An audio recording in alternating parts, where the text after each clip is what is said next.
Welcome everyone to tonight's webinar, which is the final in our Research Unmasked seminar series. Tonight's topic is the societal implications of COVID-19, and we have three great speakers lined up to close out our series. For those who haven't been along to some of our previous sessions, my name is Dr. Gemma Reid, and I've been part of the organising committee for this series.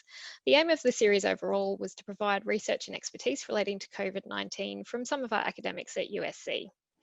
On behalf of everyone who is speaking in the session tonight, I'd like to acknowledge the traditional custodians of the lands and waters upon which the university's campuses are located. I acknowledge their continuing connections to country and pay my respects to elders past, present and emerging. And in line with this year's NIDOC Week theme, always was, always will be, I recognise that First Nations people have occupied and cared for this continent for over 65,000 years, and that the lands upon which our campuses sit have always been places of learning and teaching for Indigenous peoples. So in just a moment, I'll hand you over to our session facilitator, Professor Jay Sanderson. But before I do, I just wanted to mention a couple of things about how the session will run tonight, for some of you who might be joining for the first time. So first, we'll be taking questions using the Q&A function in Zoom, and you can find that button towards the bottom of your screen, and you'll be able to type in your questions there. Please ask your questions as we go through, and you can ask them anonymously if you'd prefer to. Secondly, you might hear an audible tone at some points during the session. We're really just using this to keep our speakers on time so that we have time at the end for questions. So now it's my pleasure to hand you over to our session facilitator, Professor Jay Sanderson. So Jay is the head of USC's School of Law and Society. He's an interdisciplinary researcher who holds degrees in law, psychology and science. He researches and publishes in the areas of food, agriculture and law with a specific focus on plants, biodiversity and the use of trademarks and certification. His current projects focus on biotrade and the different representations of nature in law. So with that, I'll hand over to you, Jay, to take us forward for the rest of the session. Thank you. Thanks, Gemma. No doubt COVID has wreaked havoc across the world, but we often focus on the individual aspects or implications of it with, I think, over 28,000 cases in Australia, over 52 million cases worldwide, and over 1.2 million deaths worldwide. It's easy to focus on the individual level. There are also significant societal impacts of COVID, from policing and mental health to environmental implications and effects. And it's those societal impacts that our speakers will talk about and focus on tonight. So I won't take up too much time, but just to reiterate Gemma's comment, please post questions into the chat function throughout the talk, but we will leave answering those until the very end of the session. So after all three speakers have had their chance to speak. So put the questions in as they come to you, but we'll address them at the end of the session this evening. We've got three amazing speakers, and I'm really excited and looking forward to each of their presentations tonight. Our first speaker is Dr. Jacob Kish. Jacob is a lecturer in psychology at USC, and his research focuses on the impact of stress on physical and psychological health and performance. His work is also applied, or has applied psychological theory to understanding change in health behaviours, for example, alcohol, sleep, hygiene and screen time, and risky behaviours such as swimming behaviours, driving during flood. Jacob's research has been published in leading journals, and he's on the editorial board of the Journal of Stress and Health. Jacob will be speaking tonight about stress and stress management during the pandemic. So I'll hand over to you, Jacob, now. Okay, hi there, everybody. Thank you for that, Jay. I will just go ahead and get my screen sharing with you all now. Okay, that screen should be shared, ready to go. All right, so to give you all a quick overview, the focus of my presentation today is basically going to be to share with you some preliminary data on stress during the pandemic that we collected this year with a series of, or a whole range of colleagues at Griffith University in Brisbane, and also with colleagues in the US at the University of California. So I'll talk about some of the insights that this data can provide, and then I'll go on to talking about some of the implications that, that stress levels and the stress levels that we've seen during the pandemic have on society, and how we can use this information and what we already know about stress, coping and health to be better prepared for the future. So in terms of the study that we ran, so we conducted large national longitudinal surveys, so measuring people across time in both Australia and the US. We sought to examine stress and coping during the pandemic, and we were also looking at predictors of social distancing behaviour. So it was quite a large study. We've already published the findings of the research on social distancing behaviour. And we're still kind of working towards publishing the research about stress and coping. So I will just mention that this is really just an early look and a preview at the results of this, and that it hasn't yet undergone peer review. We sought to collect samples of people that were representative of the Australian population using stratified sampling, we call it, on a range of things: age, gender, state, capital city, and whether people live in regional areas as well. To kind of maximise the generalisability and representativeness. The first thing that I'd like to share with you about what we found from this research is the extent to which different potential sources of stress were experienced by the people that we surveyed. So there's a whole range of things that people found to be stressful in navigating and living with the first kind of major pandemic in many, many years.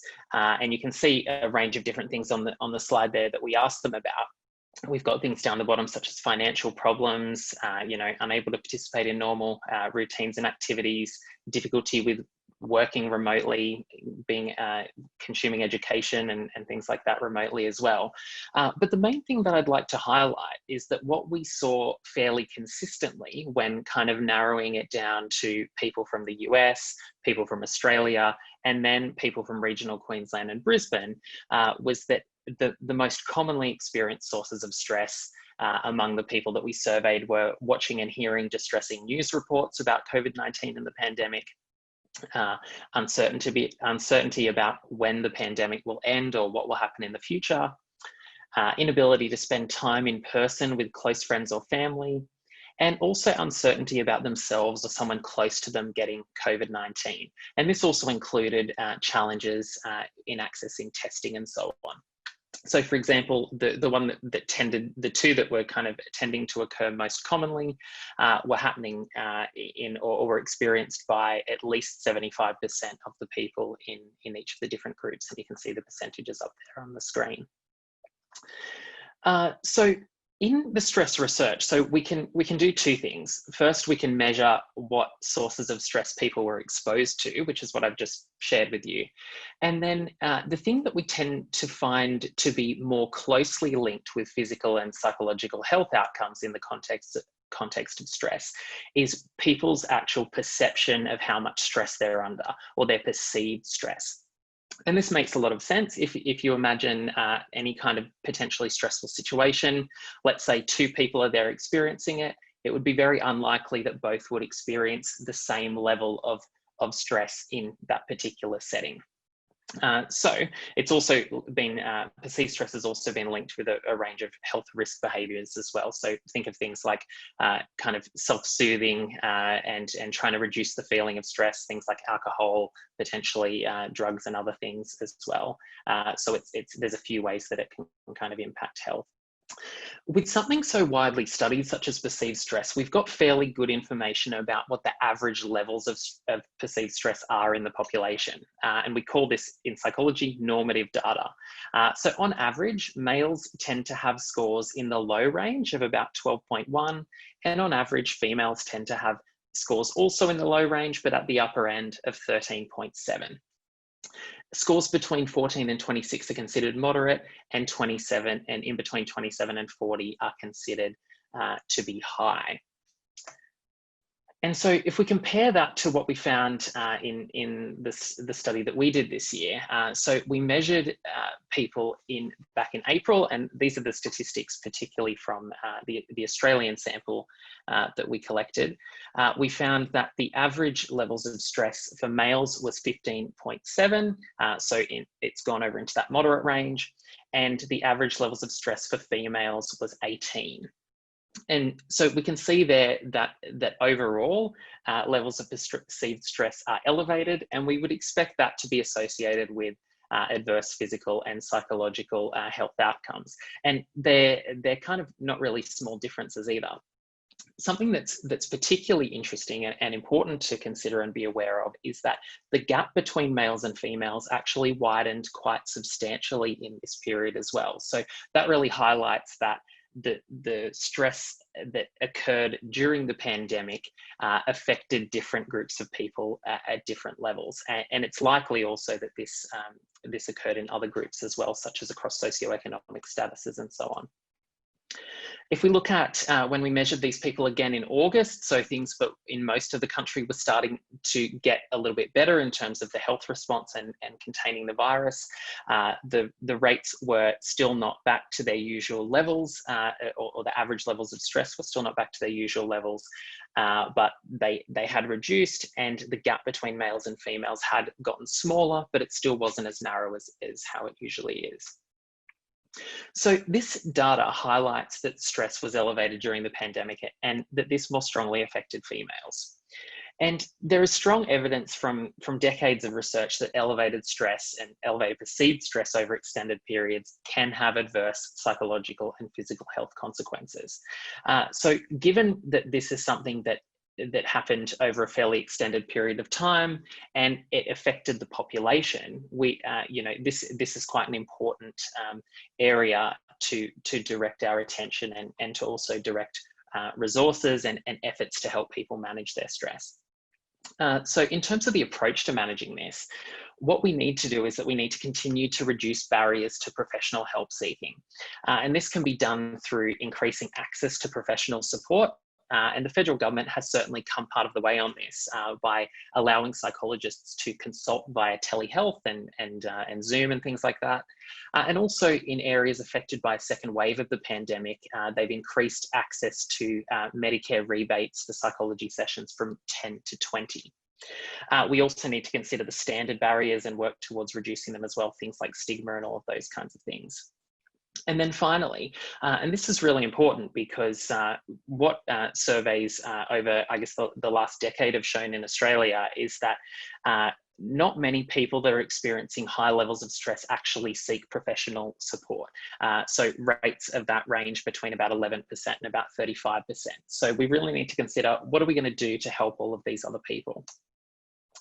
I've just got some examples here now of different non-clinical interventions that you can use to help people manage their stress. So you can do things like teaching people how to regulate their emotions, teaching coping skills and coping flexibility so that people have a range of different strategies that they can use and that they're flexible enough to apply the appropriate and adaptive strategy across different situations. And the other thing that we can do is that we can seek to change people's stress mindset. And this is an area of research that I've been engaged in for a number of years now. And essentially, this is this idea that we can change people's beliefs to get them to acknowledge the positive consequences of stress in addition to just the negative consequences, which tends to be by default how people think about stress. Not every stressful situation, of course, has positive consequences, but many of them do. Many of them actually, are opportunities for growth. As we experience challenging and difficult situations, we often become better at navigating challenges and stressful situations in the future. And so what the research has shown fairly consistently now is that when we hold these beliefs that there are positive consequences of stress, we tend to have better well-being, and we tend to also perform better under stress as well. And we wrote an open access commentary article about this and talking about it in the context of the pandemic, which you can read by scanning that QR code if you're interested in hearing more about that. But essentially, this idea of non-clinical interventions, developing them, having them ready to go and testing them to make sure that we know they're effective and what about them is effective is something that's really important. We need to consider making them efficient, inexpensive, and able to be disseminated widely. And also another advantage of these kinds of intervention approaches is that they don't burden health systems, which in the context of things like pandemics are already under considerable pressure. And so to tie this all kind of in together in the area kind of thinking about pandemic preparedness, And I say preparedness because hopefully, you know, as we've seen things kind of come under control in Queensland and then in Australia more broadly, hopefully that trend will continue in the context of the current pandemic. But we can certainly apply this knowledge to the future if these kinds of situations happen again. So a large amount of research has been done during the pandemic. And what we need to think about is how we can translate this knowledge into preparedness for the future. And what the data that we've collected really highlights is that stress management for the population needs to form part of these preparedness strategies. And that brings us to the end. So thank you. Thanks, Jacob. Fantastic. Obviously, really important for all of us to watch our stress levels and learn to manage those stress levels better. So really important research and work. Thank you. Our next speaker is Dr. Natalie Watson-Brown. Natalie is a postdoctoral research fellow with USC's Road Safety Research Collaboration. She has knowledge and expertise in young novice driver training, adolescent risk-taking, and non-compliant driving behaviours. She's currently leading a research project into changes in driver behaviour when random breath testing was temporarily suspended in Queensland due to COVID-19. Natalie will be speaking tonight about road safety implications of lockdowns. Thanks, Natalie. So we know that COVID-19 impacted many segments of society, and what was, I guess, pronounced in the beginning was that it was a focus on health and the economy, but there was a flow-on effect to other areas which became apparent as time went on. Quite often it took a significant incident to highlight that there were other areas where there were issues needing attention. In road safety, we frequently early on heard stories of excessive speeds, some drivers doing in excess of 190 kilometres per hour in a 100 zone. And one particular driver, when arrested, was also arrested for drink driving. So the context that set the scene to research road safety during COVID-19 was around the restrictions that were put in place in early March. And these restrictions eventually led to an economic downturn. So this included the large gatherings that were banned, so more than 500 people were not allowed to gather. Non-essential indoor venues closed, including pubs and restaurants. Schools closed, more of us were working from home. And across April, non-essential travel was banned. So with these restrictions in place, we expected to see fewer vehicles on our roads. So the Australian Road Research Board conducted a survey over April and May, and they found that 89% of people, their travel behaviours had changed. And this was in line with the research that we had done, and we found that 83% had reported a decrease in travel.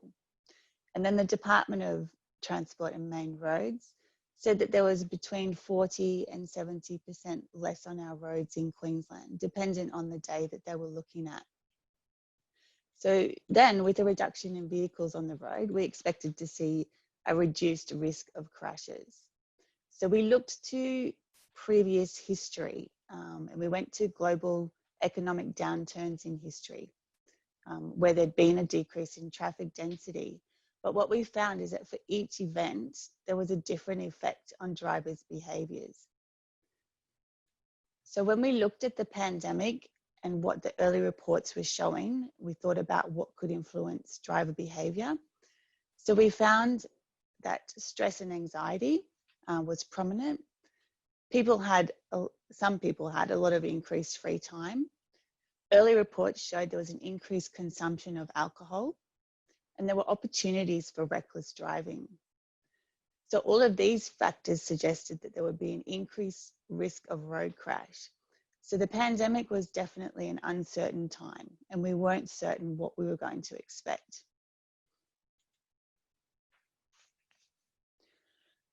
So when it came to road crashes, crashes did persist despite the reduced traffic.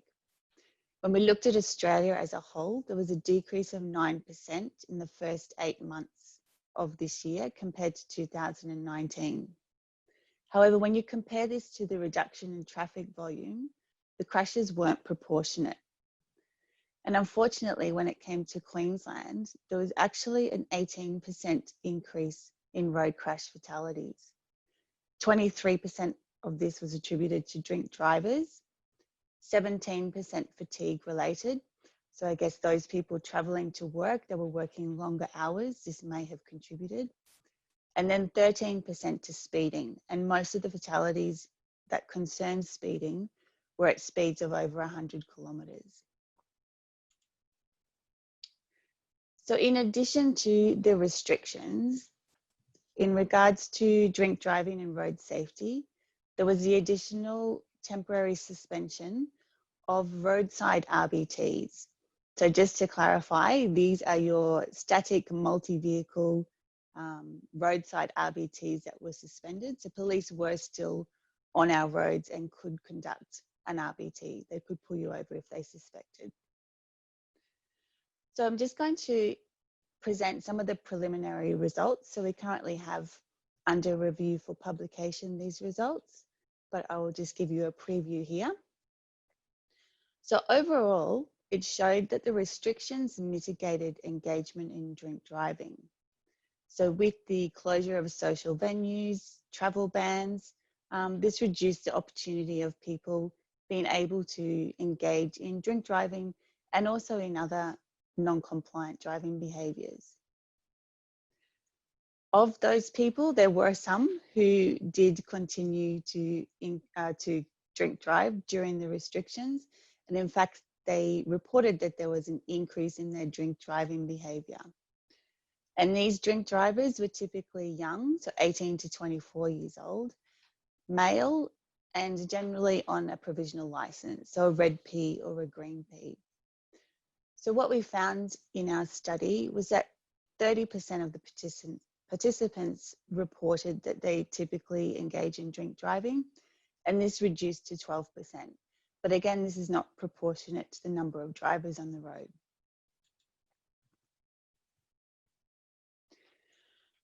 So overall, the research did show support for the importance of visible roadside policing, such as large-scale RBTs. In addition to those drink drivers who previously engaged in drink driving and then increased, we also recruited new drink drivers. And the problem with this is that because there was a reduced large-scale RBTs, the possibility of these new drink drivers avoiding punishment increased. And research shows us that the more you get away with the behaviour, the more likely you'll engage in that behaviour in the future. So it's something that we need to keep an eye on as we come back to our new normal.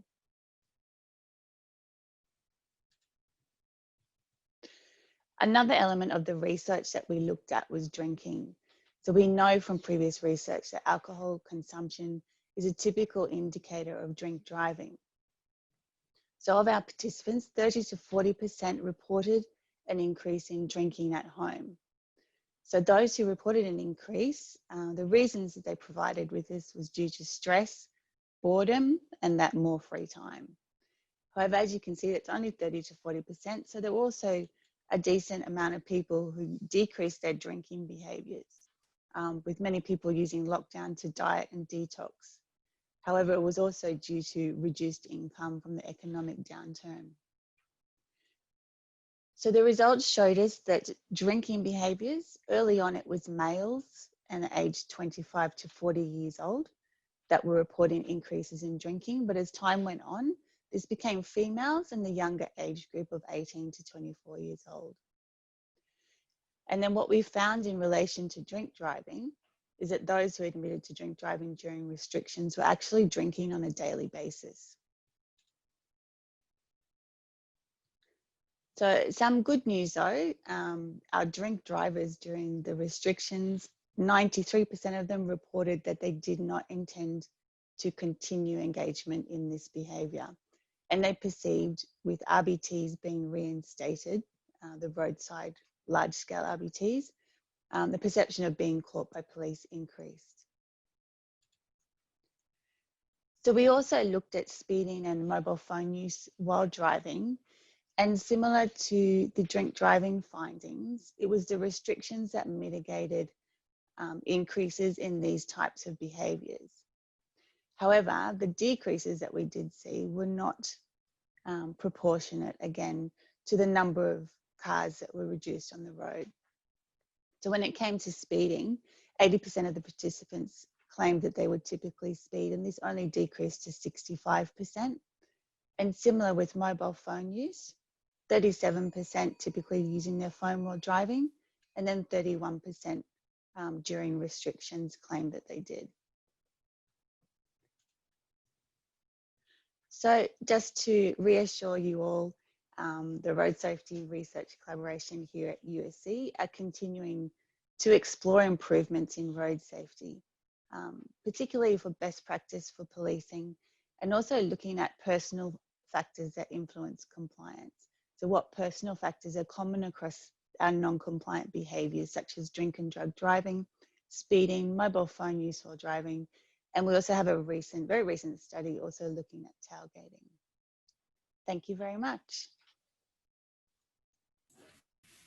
Thanks, Natalie. Fantastic. If I can just remind participants that you can post questions through the Q&A function.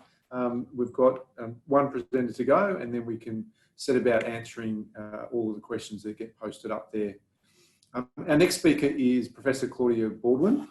Claudia is Professor of Urban Design and Town Planning here at USC and is Co-Director of USC's Sustainability Research Centre.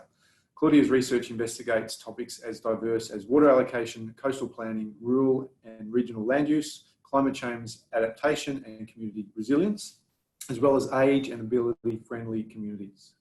She's published over 56 journal articles and 3 books, and was appointed a Fellow of the Planning Institute of Australia in 2019 that recognises her service in the profession.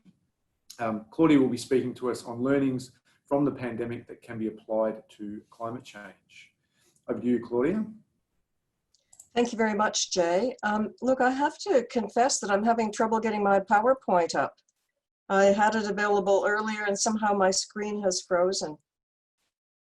So I don't know whether you would like to just do a few Q&As with the previous speakers, but will I try to sort this out? I might have to log off and then log back in. Okay, we can try and do that. Keep us on our toes. It's good. Just a surprise. Yeah, so we've got a question for Natalie. Why did police publicly announce the suspension?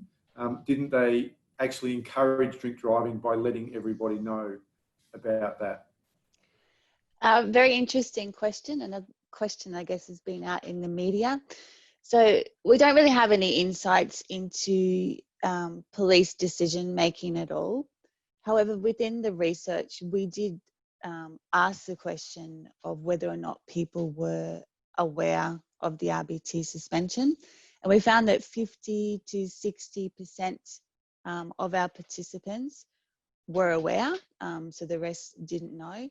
And then in the results of our study, we found that those people that made the decision to drink and drive during the restrictions, knowledge of this RBT didn't impact that decision. However, as I previously said, that we did find support for the effectiveness of RBT. So it was that visible presence of police that was missing, that encouraged these drink drivers to increase their behaviours. Thank you. Interesting. We've got a question for Jacob. Jacob, you mentioned that stress over long periods of time can have negative health impacts. How does that actually work? Yeah, excellent question. Thank you. So with that one, there's a few ways that stress can impact health over long periods of time. So first of all, essentially, a stress response is something that people talk about more colloquially as when it's quite strong as being like a flight or fight response. Something that many years ago would have been really important for helping us to protect ourselves from harm, potentially running away from something that has the potential to harm us, or preparing us to be ready to fight and defend ourselves, or whatever it may be. The stress that we most commonly experience in our day-to-day life these days in Australia in particular, it often doesn't have the potential to harm us in that way, and sometimes these these stress responses aren't proportional necessarily to the danger that we experience.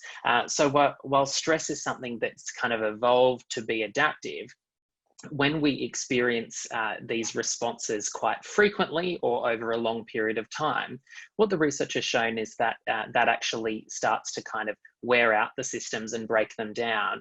And that wearing out that happens from a lot of activation of the systems is what's directly associated with adverse health outcomes. But then I guess the other thing that's a little bit more of an indirect link is that, you know, often when we're feeling a bit stressed, it's something that, particularly when we perceive stress as something that's quite negative, that we want to kind of reduce that feeling and try to do away with the stress essentially. And people often turn to things that we call in health psychology, health risk behaviors to do that, whether it be having a few beers, a few glasses of wine, or some other kind of thing like that. And people also tend to reduce their engagement in health promotion behaviours as well. You know, that's I think it's a common phrase that we would have all heard or probably even said ourselves. You know, I'm too stressed and too busy at work to exercise like I should be, or you know, I need to eat this quick takeaway food because I'm too stressed and busy. So yeah, so there's two kind of main ways that stress impacts health.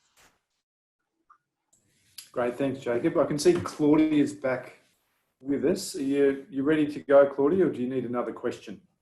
Okay. So, and good evening, everybody. Sorry for that delay. And I was told that my slides aren't showing on a very large scale. So sorry about that. My talk isn't about a research project in particular. It's more a commentary on thinking about how our lessons from COVID could help us deal with another global disaster, which is climate change. So one of the things that we know about the global climate crisis is that it's what they call a slow onset disaster. You know, it's decades long. It was declared as a serious threat by the International Panel of Climate Change in 1990. There's a conservative estimate of about 250,000 deaths per year that have been caused by climate change from excess heat, malnutrition, and disasters. In contrast, COVID-19 is what we would call a rapid onset disaster. The outbreak was declared at the end of January of this year. It was declared as a pandemic less than 3 months later. And currently we have 1.28 million deaths globally. But there's some common elements among the two of them. There are no continents that have remained untouched. And there are multiple wide-ranging consequences from both of them. And the responses to these crises have been quite different. But this presentation looks at what we can learn from COVID that will help us address climate change.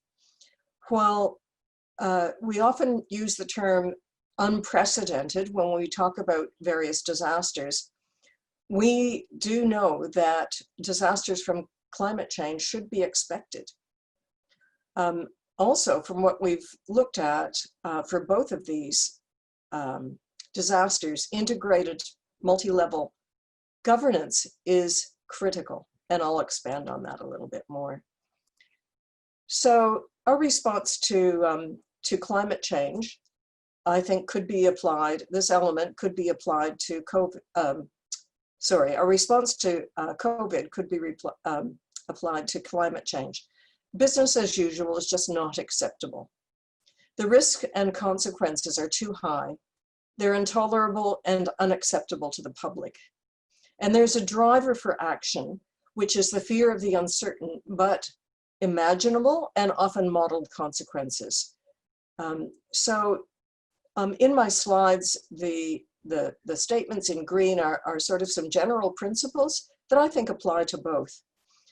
In terms of COVID, the immediate and long-term impacts on health and morbidity were considered so serious that people were willing to make changes to their everyday life, and they made them quickly. With climate change, the increasing severity of heat waves and natural disasters are going to affect health and morbidity and loss of property. And more we're seeing there's pressure on politicians to change their approach to climate change. A second response has to do with timeliness in terms of tipping points, which is critical.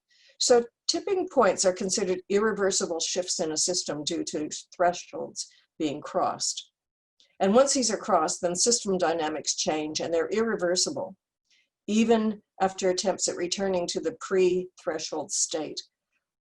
The other thing is that cascading effects can compound the various types of impacts, and especially where multiple shocks occur one after the other.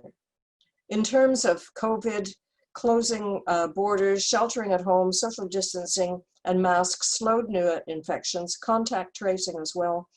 And that reduced the demand on health facilities, which we were very concerned about initially, that we wouldn't be able to cope. Where there's been no action, the tipping point for COVID was reached, and it affects human survival. We've seen certain countries where it's really become out of control, but in any event, you know, it's led to a number of deaths, and deaths is one of these things that's rather finite. You know, there's no return to normal for someone who dies or for those who lose family or friends, and so I think you could call that a tipping point, at least on an individual basis, but we've also seen it on a population basis. And there are economic consequences too that we could go on about people losing their homes and things like that because of losing jobs. In terms of climate change, once the temperatures increase by more than 1.5% centigrade, thresholds will be released with long-lasting and possibly irreversible effects on ecosystem, food security, and water supply. Projections, for example, indicate that the Great Barrier Reef is reaching a tipping point. At 1.5 increase in temperature, it's expected that 90% of corals will die around the world. Another response has been policy planning and management, and the need for it to be based on scientific evidence. And we need trust in the scientific process, clear communication. And the public needs to be educated enough to differentiate fake news. I think you've probably already witnessed that kind of thing happening, both in relation to COVID and also climate change. And there needs to be a successful governance response. It needs to be integrated, collaborative. We need rules that focus on rights and responsibilities. In terms of COVID, there was mandatory reporting, enabled tracking of the spread of infection rates globally. And there was a coordinated response to research on testing and vaccine. All of this was coordinated by the World Health Organization. But we've also seen misinformation on social media that has undermined social good. We are very fortunate in Australia that compliance with restrictions is relatively high.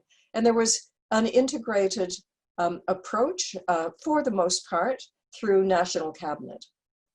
In terms of climate change, there's been widespread scientific consensus on climate change through the International Panel of Climate Change, but policy changes have been very slow. A recent report from the Commission of Inquiry into the 2019-2020 bushfire season clearly attributed the severity of that bushfire, or those series of bushfires, to climate change.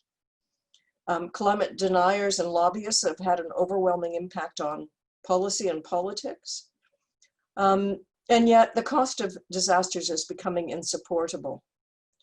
By 2015, the total economic cost of natural disasters exceeded $9 billion and is expected to rise to an average of $33 billion per year by 2050. So targeted investment in resilience would reduce Australian government expenditure on natural disaster relief and recovery by more than 50% by 2050, according to Deloitte Access Economics. And so a national approach is needed for mitigation to reduce greenhouse gas emissions and to adopt comprehensive adaptation measures, as well as national coordination to deal with disasters, such as sharing of firefighting resources. And there needs to be integrated risk assessment of cumulative impacts, for example, from telecommunications breakdown during disaster, electricity overload during heat waves. Another response has to do with disaster preparedness. Measures to prepare for and reduce the effects of disasters need to take account of cascading and interactive effects. So Bill Gates warned of the need to prepare for pandemics back in 2015 and recommended national reserves of medical supplies and things like that. In terms of climate change, Garneau reported in 2008 that there would be observable more intense fire seasons in 2020, by 2020. Initially, the Australian government cut emergency services, but reversed that after our bushfire season. I'll just, I don't have much time left, so I'll just do an overview of the next two. One thing that we've learned is that communities can survive with support. They can be resilient. They can cope with change. We've gained confidence dealing with COVID that we can do it. But we need to have a transition strategy, and we need to have support from government and the private sector to make it through. Another thing that we've learned is the need for and the ability to have a global sense of shared humanity. You know, it's been quite apparent that global cooperation is essential for eradication of COVID, but we also need collective efforts to reduce climate change. There's no point in individuals making huge efforts to reduce greenhouse gas emissions, or even Australia to reduce greenhouse gas emissions, if the rest of the world doesn't too. So we're all in it together, and we need to think about a shared humanity, not focus on our own difficulties. So COVID was a wake-up call. Fear can provide an impetus for change, and while unparalleled, continuing disasters from climate change should be expected. COVID pointed to the importance of preparation and strategic intervention. We learned that we can overcome challenges with some support, that action needs to be based on science, that integrated governance is critical and is dependent on political will, and that a sense of global humanity is possible. So COVID and recent bushfires, for example, have opened a window of opportunity for systemic change. Let's not miss it. Thanks, Claudia. Some fantastic insights and observations there for us all. So if I can just ask all the speakers to turn on their videos, and I think everyone stopped sharing their screen, so we're right there. And we might turn to questions, and I'll see what Gemma has for me. I think, Jacob, you're off again. So a question for Jacob: why do you think people with a mindset that stress can have both positive and negative consequences tend to have a higher well-being? Yeah, that's a good question. So, so what we've seen in our research and what's kind of emerged in some of the other stuff that's been done, basically, is that when people have this set of beliefs, and we know that our beliefs tend to influence our behaviours, they tend to kind of focus their attention when they're under stress more so on, on kind of dealing with the stress head on, tackling the challenges that are at hand, maybe using that heightened arousal that we have due to the stress to kind of get on with it and get through the challenges that we're facing. And the focus tends to be more on that than trying to reduce that feeling of stress, because it's not seen as something strictly negative. That becomes less of a priority. So that's kind of what we see as a key mechanism for how it influences health outcomes. Okay, thank you.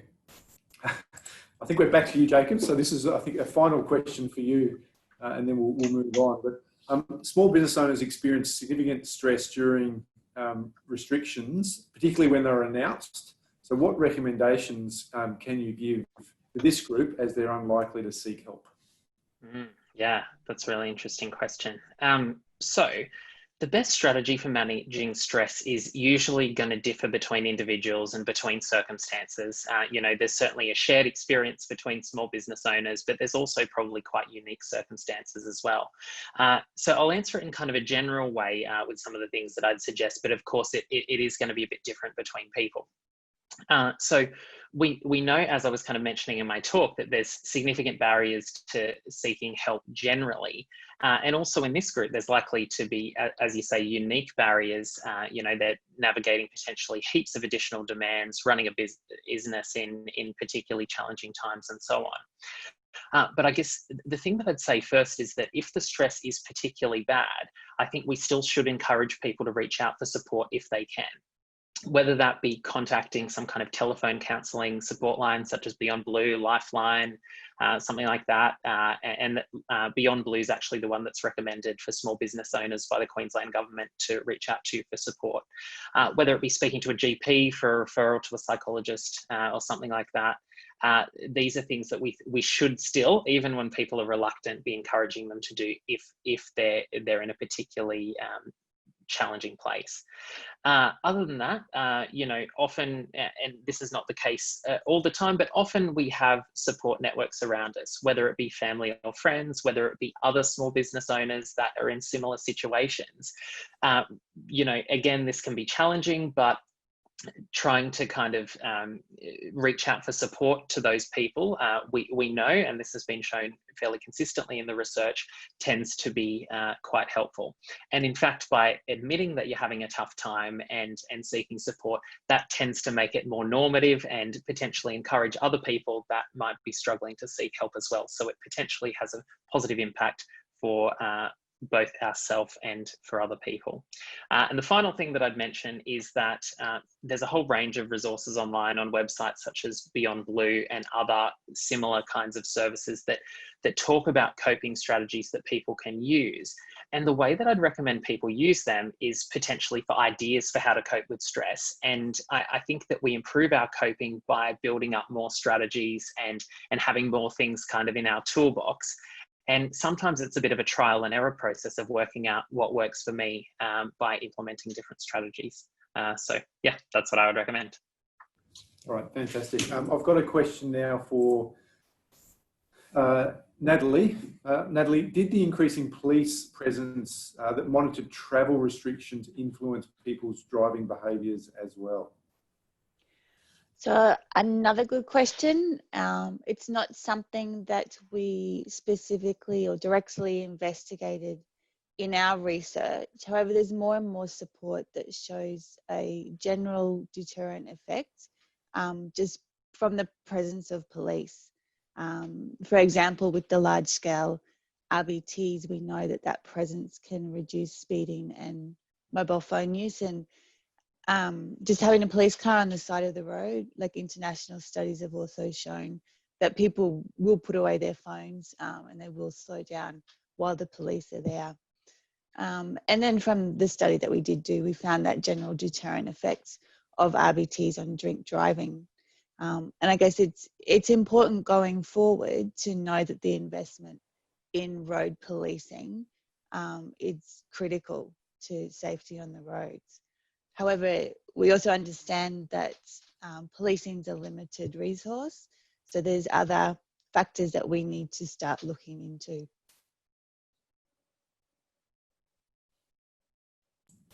Great, thank you. And now we've got a question for you, Claudia, and it's a longer one, so I'll need to lean in a little bit. So this one's from John D. The comparison between our response to climate change and COVID is interesting and informative, both of these crises have been modelled, the thoughtful public are justifiably sceptical about that modelling. Can you comment on the role of experts, politicians, and the media in supporting informed policy around climate change? Okay, that's a big one.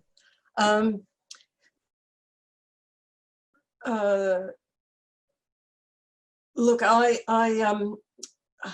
think I would focus on the media initially, because I think that the media has the ability to drive certain messages very clearly, and we saw that with COVID. We saw in terms of COVID on our screens every day, you know, on the news was a tally of how many people were infected, how many people had died. It talked not only locally, but nationally and internationally. What if we had a similar thing in relation to climate change, where the media was saying, hey, this is really so important. We need to tell you every single day how we're doing in terms of greenhouse gas emissions, and showcase innovative ways that people are dealing with it. So all through COVID, there were lots of things on YouTube and Facebook and social media that showed people how they could cope. You know, people sharing music, singing songs, all sorts of things to help lift our mood. And we could be doing that with climate change. And some of it can be involved with you know, very factual information. I don't know if anybody was aware of the skits that were on, I think they were on YouTube in New Zealand, featuring a character called Officer O'Leary, who was a character played by a well-known New Zealand comedian. And the skits were quite funny. They were about 4 minutes long and involved you know, quite a funny scenario about COVID, but it got across a message each time about something different, about social distancing or wearing masks or things like that. And they were really quite funny. And I think we can do similar things with climate change. I think if our government is saying confidently, hey, we believe in this, and transmits that message, the media will pick up on it, and I think that will have a big influence. There's absolutely no reason why they shouldn't. You know, every single state in Australia has agreed that we've got, that climate change is an issue. And so it's just a matter of time, I think. Thanks, Claudia. And I wondered too how important the immediacy of the effects relates to. So you've got kind of acute short term versus kind of the longer term, which makes that more challenging. But I've got another question for you, and I think your topic touches lots of areas. So we're going to move into something economic with this question. You haven't, and the questioner is saying you haven't mentioned much about the economic response to COVID and climate change and how they relate. Could you say something more about that relationship? Okay, so in my presentation, I talked about the fact that we needed support, that we were able to manage COVID with support. And that support was not just the psychological support that Jacob's been talking about, but also economic support, you know, JobKeeper, Job Seeker, offered by both government, but also by the private sector. Landlords voluntarily waiving rents or reducing rents, banks delaying mortgage payments. And all of that really contributed to people making it through somehow. Likewise, not just government contributed psychological support, more funding for psychological support, such as Lifeline. Red Cross had an orchestrated mission to contact vulnerable people. And we all know individuals who went out of their way to maintain contact. So I guess to consider that in terms of climate change, not everybody, we know not everybody can afford solar panels, batteries, electric cars, and e-bikes. So if we're serious about dealing with climate change, we need support for transitioning industries and employment. Like with COVID, innovation and human support will carry us through. All right. Fantastic. Thanks, Claudia. Gemma's let me know that we're out of time, so that we'll have to make that the last question. There were some other questions, however. We will follow those up. So if you haven't got an answer to your questions, we'll get back to you with answers to your questions. But I'd just like to finish up by thanking everybody involved, our three speakers, Jacob, Natalie and Claudia. Thanks very much for your insights and observations. And thanks to everybody that's participated and attended. And we look forward to seeing you again at another USC showcase, particularly some of our research events. So thank you.